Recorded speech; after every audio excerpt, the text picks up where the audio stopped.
কিন্তু এটা আপনাদের বলতে হবে। এটা যদি না বলেন তাহলে কিন্তু আমি জানতে পারবো না।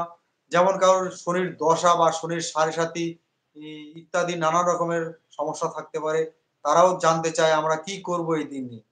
তাদের জন্য বলবো শনির দশা বা সাড়ে সাতি বা ঢাইয়া যাই চলুক না কেন, সেই বিশেষ তিথিতে লক্ষ্মী বিষ্ণুর ছবির মধ্যে তারাদের নির্দিষ্ট করে এটা দেখে নিতে হবে লক্ষ্মী বিষ্ণুকেই তারা যেন করে।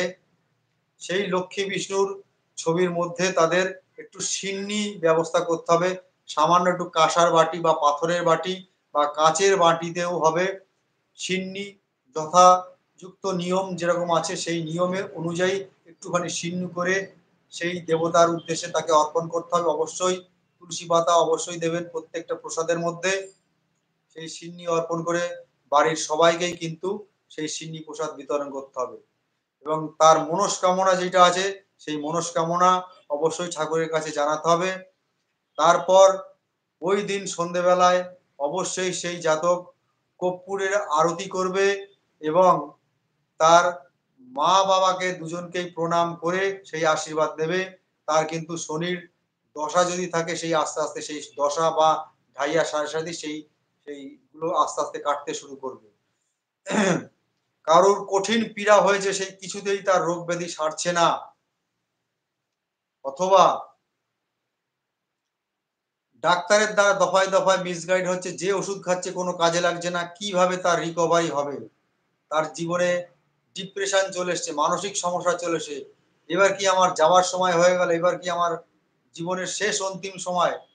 তাকে শুধু একবার বলবো সে যদি করতে পারে ভালো, নাহলে তার বাড়ির যেকোনো মেম্বার এই বিশেষ তিথিতে শুক্রবারে অক্ষয় তৃতীয়ার দিনে সেই জাতক বা জাতিকাকে অথবা তার ফ্যামিলির যেকোনো মেম্বার তার নাম গোত্র দিয়েও যদি এই আ লক্ষ্মী বিষ্ণুর কাছে অথবা শিব মন্দিরে গিয়ে ১০৮ বার পুরো মালা ধরে, ধরে ১০৮ বার যদি ওং নমঃ শিবায় মন্ত্র উচ্চারণ করে এবং পরিশেষে ৩ বার আ কাঁচা দুধ আর বেলপাতা অর্পণ করতে হবে। ওং নমঃ শিবায় বলার পর শেষে কাঁচা দুধ আর বেলপাতা অর্পণ করবে এবং বাড়িতে এসে সন্ধে বেলায় ওং নমঃ শিবায় না করে তাকে আমি YouTube এ মহামৃত্যুঞ্জয় মন্ত্রটা শুনতে বলবো ১০৮ বার বা ৩ বার। বা সে নিজেও উচ্চারণ করতে পারে। তবে সঠিক উচ্চারণ না জানলে করবেন না। এতে হিতে বিপরীত হতে পারে।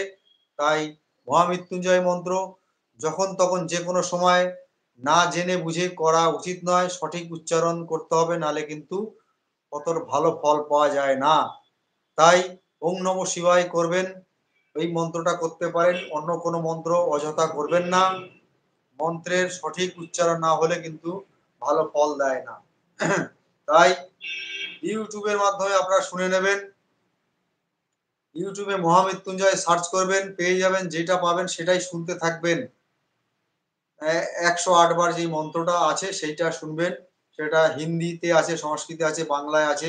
তবে সংস্কৃতটাই শুনবেন। খুব ভালো ফল দেবে। তারপরে আস্তে, আস্তে দেখবেন এরপরে প্রত্যেক সোমবারে আপনারা অবশ্যই মনে করে মহামৃত্যুঞ্জয় সেই যার জন্য যেই সমস্যা অর্থাৎ সেই জাতক জাতিকার যে শারীরিক অসুস্থতা তাকে কিন্তু রোজ বা প্রত্যেক সোমবারে অবশ্যই মহামৃত্যুঞ্জয় মন্ত্র শোনাতে থাকবেন। তাহলে দেখবেন তার অনেক রিকভারি হবে, ওষুধে ভালো কাজ হবে। একটুখানি আমি বলতে পারি। এছাড়াও নানা রকমের টোটকা আছে এই বিশেষ দিনে। একেকটা গ্রহের জন্য একেক রকমের টোটকা আছে। একেকটা দশা অনুযায়ী একেকটা মানুষের রাশি লগ্ন অনুযায়ী একেক রকমের হয়। সুতরাং এতগুলো বলা তো সমস্যা। আপনারা আপনাদের সমস্যা অনুযায়ী আমাকে যদি কমেন্ট করেন, আমি আপনাদের সেই ছক অনুযায়ী একেক রকমের হয়।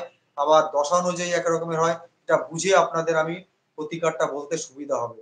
তাই অযথা এখন বেশি বলে লাভ নেই।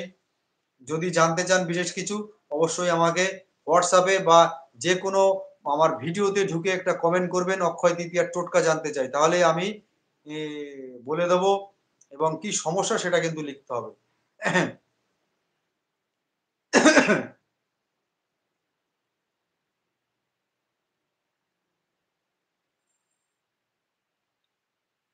হ্যাঁ, অমিতাভ।